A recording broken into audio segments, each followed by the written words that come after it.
love Sonic as much as the next enraged obsessed fan does. But I cannot deny, Sega cannot cook in the kitchen when it comes to making consoles. Aside from the Genesis, the rest often fall flat, especially that SEGA CD. Regardless, that didn't stop Sega from getting one of the best masterpieces to ever come from the SEGA CD's library. If you couldn't tell from the title, it's Sonic CD. Alright, thanks for watching.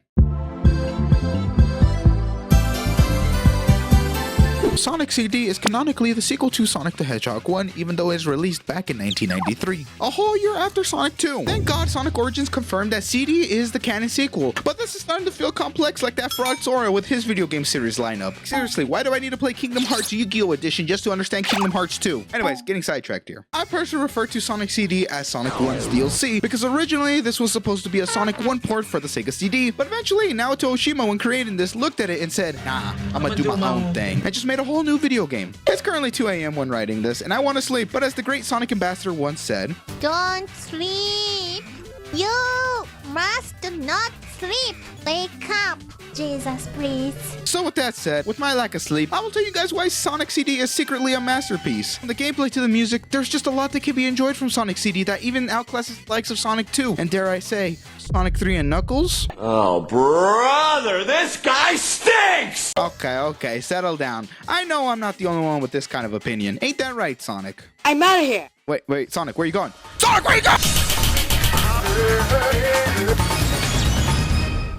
Just like every classic Sonic game that I've talked about so far, there's always a way to play it. And in the case of Sonic CD, the Sega CD, Sonic Gems Collection, if you want to make a bad financial choice in 2024, go for it. Dark Web? Yeah, probably. Though, because I am somewhat of a contributing member to society that totally doesn't commit tax fraud, I decided to play Sonic CD on my phone and Sonic Origin. And those two will be the versions you see on the video today. Wait a minute, does that technically make me a mobile gamer? Motherfucker. To even explain why Sonic CD is a masterpiece, I gotta start with that banger opening. No, not that one. That one.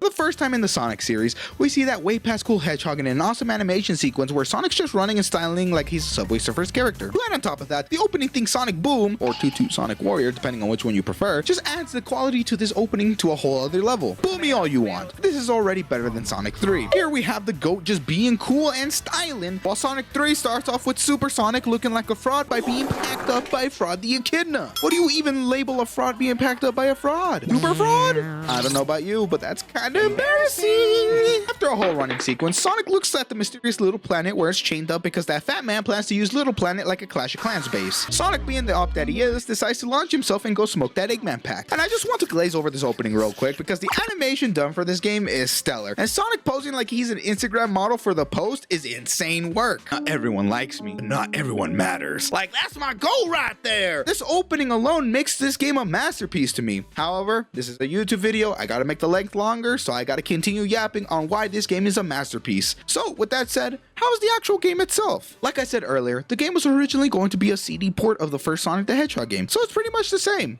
is what I would say if that was the case. Yeah, no, someone was moving deviously when developing Sonic CD because they clearly hate Spin Dash fans. The original version does not allow you to pull that Spin Dash in an instant like other games. Instead, you gotta charge it up. And tell me why Sonic looks so pathetic doing the Spin Dash. Like, bro, please, I was just glazing you up right now. Though this has to be one of the biggest you had me in the first half type of moves from the devs, because to compensate for this Papega Spin Dash, Sonic CD would get one of the best moves known to man, the peel out. And instead of rolling into a ball, Sonic just runs in place and oh my god, why is this so raw? I want to apologize to Naoto and the other devs on Sonic CD because I was not familiar with your game. Sonic is just standing there with his raw aura and proceeds to take off like my dad did on New Year's Day. Aside from that sick nasty peel out, the levels have to be one of my favorite level designs in classic Sonic games because of how bizarre they can get. From the favorite Palmtree Panic, the flashy Stardust Speedway, there's just so much to take in from these levels. And one aspect that makes Sonic CD different from the other games is the heavy emphasis on exploration. The reason for exploration is because Sonic is now a speedster due to the fact that he can literally time travel in this game. Just touch a signpost that says past or future and make sure you're constant with your speed and boom, time travel. Now why is time travel a thing in Sonic CD? Well, Fat Man is actually smart for once and took over Little Planet with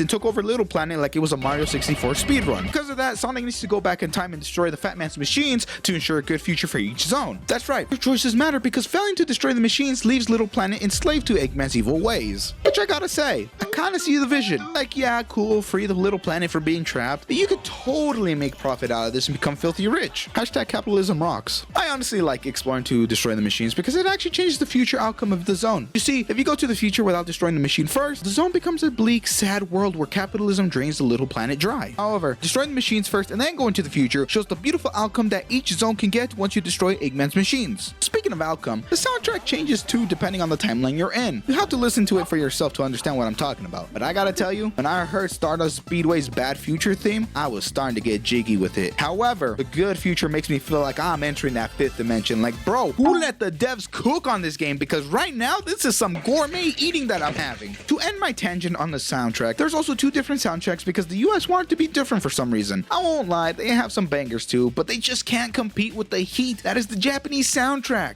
And if you don't like exploring and would rather go to point A to point B, well, lucky for you, there's a secondary way to ensure a good ending to the game. Collect 50 rings, jump to a big ring, and at the end of each stage, you are taken to a special stage where your goal is to commit property damage and destroy literal UFOs. If Sonic 1 was some Zaza-induced creation, then these special stages are the result of the perks being laced with Fent. Because while I find these special stages to be an absolute blast, some of them are just plain weird. Like, Jesus, who thought this was okay to play in? Either way, when you destroy all those fraudulent UFOs, you are rewarded with a time stone, and you collect all 7 to automatically create good futures for all the zones. Kind of a cop-out if you ask me, but it's still rewarding nonetheless to earn them. There's just a lot in this game that makes it amazing, but if I had to convince you on why this game is peak, then allow me to introduce you to the GOAT. Look who took their sweet time to show up. You're done for your team will wannabe. First I took your girl, and now I'm about to win the race and take your game. Sonic CD, more like Metal CD. Metal CD? Ha! More like CD's nuts in your mouth, Lamau. Nice car.